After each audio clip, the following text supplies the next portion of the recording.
आप मान लेते पीटी आप क्वालिफाई कर दिए, लेकिन आप मेंस में कहाँ से लिख पाएंगे? उसके लिए तो आपको डीप नॉलेज होनी चाहिए ना, कि आप लगे रहिए। ये दूसरे ग्रह के लोग नहीं आते हैं, ये इसी ग्रह के लोग होते हैं जो क्वालिफाई करते हैं। मेरे जैसे लोग और आप जैसे ही लोग आगे भविष्य में इस जिला को संभालने वाले एडमिनिस्ट्रेटिव बनेंगे, इसलिए आप लगे रहिए। और बिहार में उस तरह का मुझे अपॉर्चुनिटीज़ नहीं मिली थी स्टार्टिंग में, तो फिर कुछ परेशानियाँ हुई। फिर मैंने तब भी सोचा था कि मैं अपने इंजीनियरिंग को ही आगे परस्यू करूँगी, पर फिर बाद में मुझे लगा कि नहीं, मुझे एडमिनिस्ट्रेशन में आना चाहिए। उसके बाद मेरा बीपीएससी का जर्नी स्टार्ट हुआ है। मेरे घर में एक मेड आती है, वो हमेशा अपनी बेटी को लेके परेशान रहती थी, बोलती थी कि मेरी 2 बेटी है। वो मेरे लिए बहुत इंस्पायरिंग थी वो। मुझे लगा कि नहीं, मुझे एक बड़े लेवल पे लोगों की हेल्प करनी चाहिए।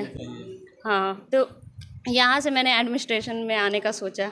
मेरी माताजी हाउसवाइफ हैं। मेरी 3 बहन हैं और एक मेरे भैया हैं जो बैंगलोर में रहते हैं। मेरी उस तरह की एडमिनिस्ट्रेशन वाली बैकग्राउंड नहीं थी मुझे। हाँ, उन्होंने मुझे गाइड किया। उन्होंने मुझे बोला कि नहीं, तुमसे हो जाएगा, तुम इतना मेहनत करती हो, तुम इसमें कर सकती हो। नहीं, मेरा सेल्फ स्टडी है। सेल्फ स्टडी है तो और मैं बोलूँगी कि देखिए, आप अपने पे भरोसा रखिए। ये जर्नी लंबी है, मुझे पता है ये जर्नी लंबी है, बहुत सारी मुश्किलें आती हैं, पर आपको ना इस समस्याओं को सुलझाना होगा और इसमें लगे रहना होगा, क्योंकि ये थोड़ी लॉन्ग जर्नी है। तो इसे आपको तो 1-2 दिन में या 1 साल की कभी, तो आप इस चीज़ से हताश मत होइए। हो सकता है आपको फर्स्ट अटेम्प्ट में नहीं हुआ है, सेकंड अटेम्प्ट में हो। मेरा सेकंड टाइम्स में हुआ है।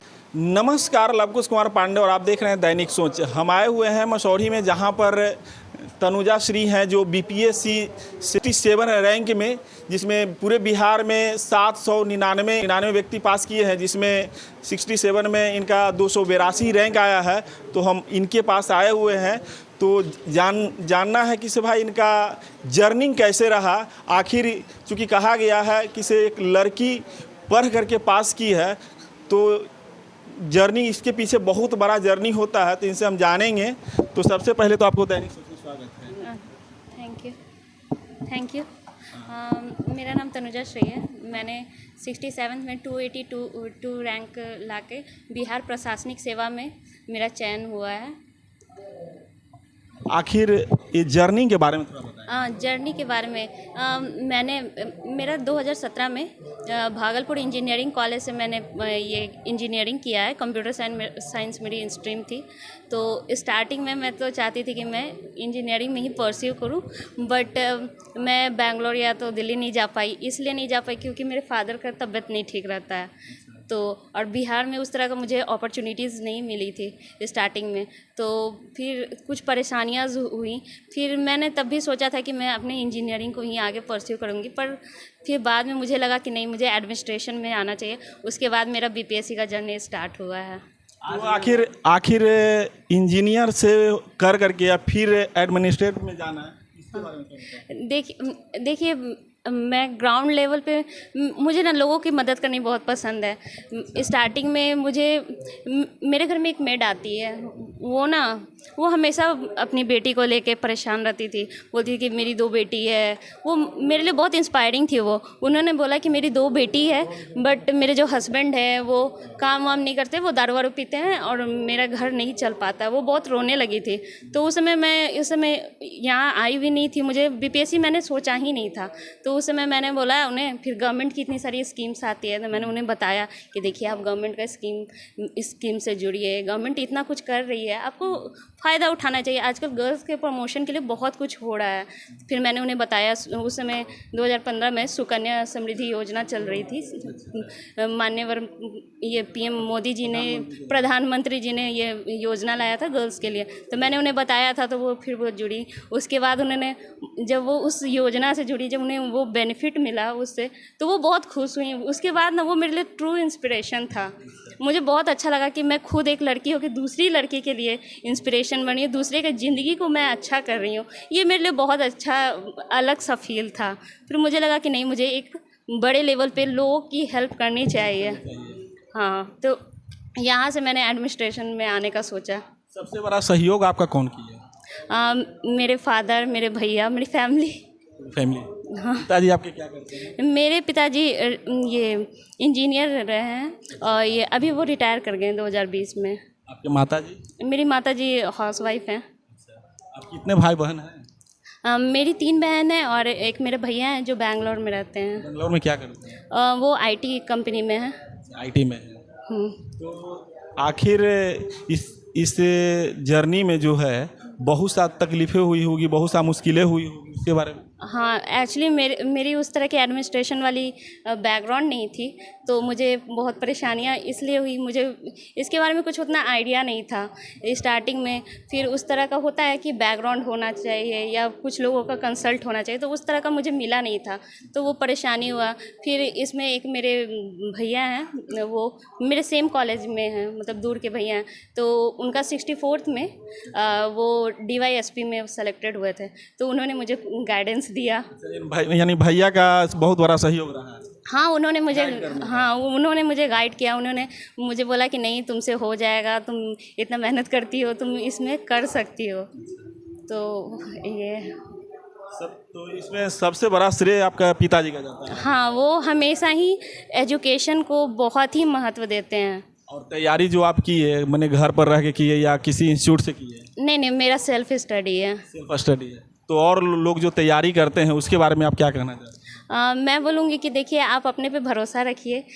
ये जर्नी लंबी है, मुझे पता है ये जर्नी लंबी है, बहुत सारी मुश्किलें आती हैं, पर आपको ना इस समस्याओं को सुलझाना होगा और इसमें लगे रहना होगा, क्योंकि ये थोड़ी लॉन्ग जर्नी है। तो इसे आपको तो 1-2 दिन में या 1 साल की, कभी हो सकता है कि 1 साल में आपने बहुत टॉपर का सुना होगा कि 1 साल में वो सेलेक्ट हो गए, तो आप इस चीज़ से हताश मत होइए। हो सकता है आपको फर्स्ट अटेम्प्ट में नहीं हुआ है, सेकंड अटेम्प्ट में हो, इसीलिए आप लगे रहिए इसमें।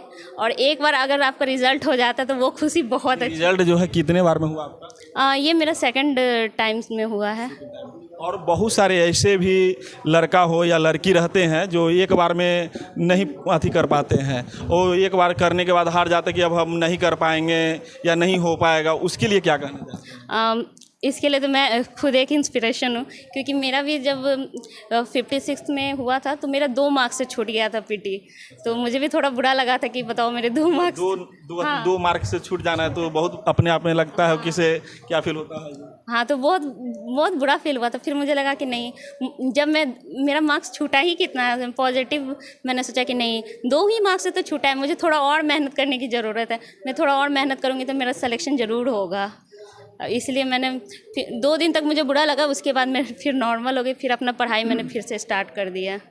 बीपीएससी पास करने के लिए कौन कौन सी किताबें पढ़नी पड़ती हैं? देखिए, इसके सिलेबस तो प्री डिफाइंड है। आपको पीटी के लिए अभी ये 3 स्टेज में होती है, पीटी, मेंस और इंटरव्यू होती है, ठीक है। तो पीटी में अब आजकल तो 69 से सॉरी, ये थोड़ी ट्रेंड चेंज हो गई है, तो उसके लिए आपको सबसे पहले जो न्यू एस्पिरेंट है, जिनको मतलब वो एकदम स्टार्टिंग से जर्नी कर रहे हैं, तो उन्हें एनसीईआरटी की बुक पढ़नी होगी। उसके बाद आप मेन जो सब्जेक्ट की बुक्स है, जैसे हिस्ट्री में हो गई, स्पेक्ट्रम हो गई, पॉलिटी में लक्ष्मीकांत हो गई, ये सब आपको पढ़ना पड़ेगा। क्योंकि आप मान लेते पीटी आप क्वालिफाई कर दिए, लेकिन आप मेंस में कहाँ से लिख पाएंगे? उसके लिए तो आपको डीप नॉलेज होनी चाहिए ना। उनका भी बहुत बड़ा योगदान है, उन्होंने भी मुझे हमेशा से सपोर्ट किया है, उन्होंने भी मुझे हमेशा ये बोला। मेरी पढ़ाई 10th मैंने 10th क्वालिफाई किया केंद्रीय विद्यालय कंकड़बाग से। सबसे अच्छा विषय पास किया? हाँ। सबसे अच्छा विषय आपका कौन? मैं तो ऐसे साइंस स्टूडेंट हूँ, लेकिन मेरा हिंदी में अच्छा रहा, उसमें मुझे 10 CGPA मिला था, और उसके बाद मुझे SST में 9 CGPA मिला था, और ये साइंस में मेरा 7 CGPA था। शुरू में तो बहुत लोगों का हाथ है। देखिए, मैंने तो पढ़ाई मेनली यूट्यूब से किया, तो एक का नाम लेना तो सही नहीं होगा। ठीक, यूट्यूब से मतलब पढ़ाई किया? हाँ।